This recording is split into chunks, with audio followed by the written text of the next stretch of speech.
Hey everyone, welcome back to the channel. Today, we're tackling a super important topic. What is a CVV on your credit card?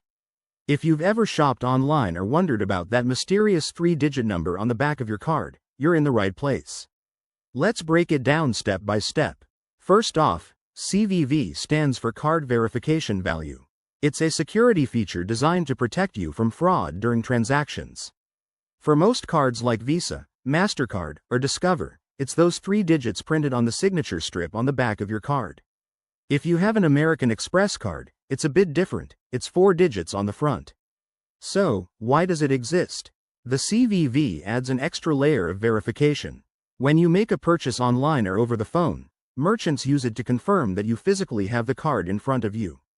This helps prevent thieves from using just your card number and expiration date to make unauthorized purchases. It's like a secret code that only you should know. Now, let's talk about how it's generated. The CVV is created using a special algorithm that combines your card number, expiration date, and a unique service code from your card issuer. It's not stored on your card's magnetic strip or chip, which makes it harder for hackers to access.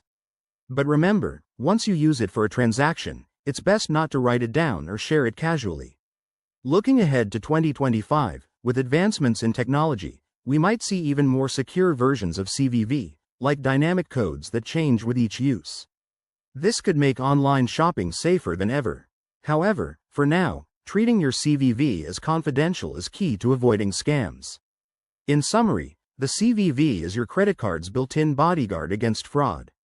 Always keep it safe, and double-check before entering it during purchases. If you found this explanation helpful, hit that like button, subscribe for more finance tips, and drop a comment below if you have questions.